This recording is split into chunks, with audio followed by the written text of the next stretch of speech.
देश में मुसलमान नहीं होता तो ये दलित आदिवासी पिछड़े जिंदा नहीं रह पाते। सज्जनों, नोट कर लेना, जिस गांव में मुसलमान है, नोट कर लेना, जिस गांव में मुसलमान है वहां दलित आदिवासी पिछड़े सुरक्षित है, और जिस गांव में मुसलमान नहीं है, एक दानी हिंदू का है, वह दलितों पर सबसे ज्यादा अत्याचार होते हैं, आदिवासी और पिछड़ों पर अत्याचार होते हैं। मैं नहीं कह रहा हूं, इसकी सीबीआई जांच करवा लीजिए, और अगर मैं गलत बोल रहा हूं, सत्यानंद महाराज को चौराहे पर सबसे पहले फांसी दीजिए। अगर मैं गलत बोल रहा हूं तो भारत का इतिहास उठा के देख लीजिए। अरे मुसलमान इस देश में आया, इस देश के नंगे भूखे गरीब लोगों को जिसकी छांव से बढ़ाते थे, राजा महाराजाओं ने उसको गले लगाया। अरे मलिक काफूर जो कहां का रहने वाला था, गुजरात का रहने वाला था, मलिक काफूर भंगी समाज का था। अरे उसके हाथ में तलवार दी, ट्रेनिंग दी और उसको हिंदुस्तान का बादशाह बनाया।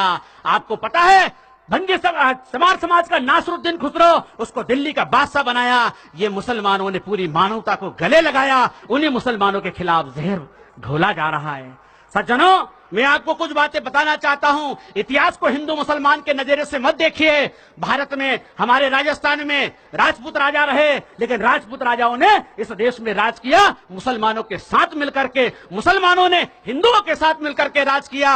इतिहास को हिंदू मुसलमान के नजरिए से मत देखिए। हल्दी घाटी का युद्ध हुआ, उसमें राणा प्रताप की तरफ से पठानों ने लड़ाई लड़ी और अकबर की तरफ से राजा मान सिंह ने लड़ाई लड़ी, वो हिंदू थे। आपको पता होना चाहिए कि शिवाजी महाराज को गिरफ्तार करने के लिए राजा मान सिंह गया था, लेकिन शिवाजी महाराज के सबसे अच्छे तीरंदाज, तोपखाने के इंचार्ज और उनके जहाजी बेड़े के नौसेना के इंचार्ज सारे मुसलमान थे। इसलिए सज्जनों, इतिहास को हिंदू और मुसलमान के नजरिए से देखना छोड़ दीजिए।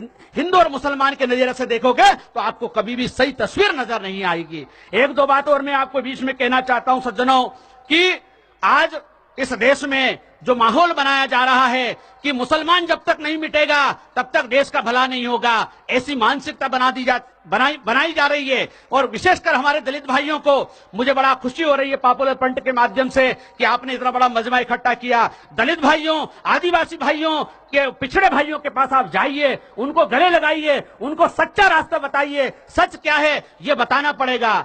सज्जनों, जो लोग संविधान का विरोध करते हैं, आरक्षण का विरोध करते हैं, क्यों करते हैं? क्योंकि इस देश के दलितों, आदिवासी पिछड़ों के गले में हंडी और कमर में झाड़ू लगाने की प्लान चल रही है।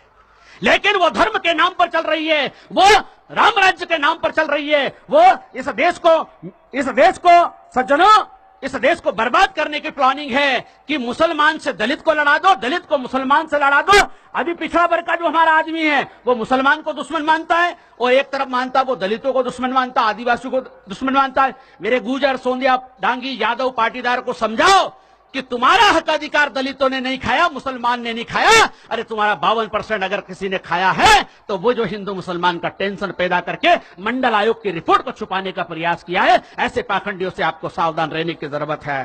सज्जनों, बहुत कुछ बातें हुजूर पाक सल्लल्लाहु अलैहि वसल्लम ने अपने बयान में फरमाया था कि माँ की गोद से लेकर कब्र तक इल्म हासिल करो, और इल्म हासिल करने के लिए चीन जाना पड़े तो चीन चले जाओ। अरे मेरे भाइयों, ऐसी सुन्नत और ऐसी सीरत है मेरे हुजूर पाक सल्लल्लाहु अलैहि वसल्लम की, ऐसी हदीस है। अपनी कौम में लीडर पैदा करो, ज्ञानी पैदा करो, विद्वान पैदा करो, पूरी दुनिया का इल्म हासिल करो, राजनीति का, धर्म का, दर्शन का, मनोविज्ञान का, सारी दुनिया की किताबें पढ़ो। और जब आपके पास इल्म होगा तो इल्म की ताकत से जालिम डरता है। इसलिए सज्जनों, इल्म हासिल करो।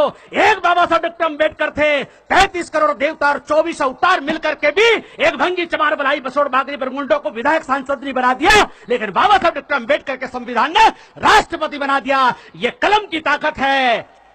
सज्जनों, अंत में सिर्फ ये कहना चाहता हूं, मैंने हिंदू, मुस्लिम, जैन, बौद्ध, पारसी, ईसाई सब धर्मों का अध्ययन किया। मैं कट्टर पंथी था, लेकिन जब मैंने इस्लाम, ईसाइयत, जैनिज्म, बुद्धिज्म, आस्तिक, नास्तिक पूरी दुनिया का अध्ययन किया, पता चला कि अब तोड़ने की बात तो बहुत हो चुकी है, जोड़ने की बात करो, तब जाकर के भारत माता की लाज बजेगी, इस देश की रक्षा होगी। तोड़ने के लिए बहुत सारे संगठन हैं, हिंदू मुसलमान का जहर फैलाने के लिए बहुत संगठन है, लेकिन मेरा विश्व हिंदू सत्य शोधक मिशन कहता है हिंदू का भला मुसलमान और ईसाइयों के खिलाफ नफरत फैलाने से नहीं होगा।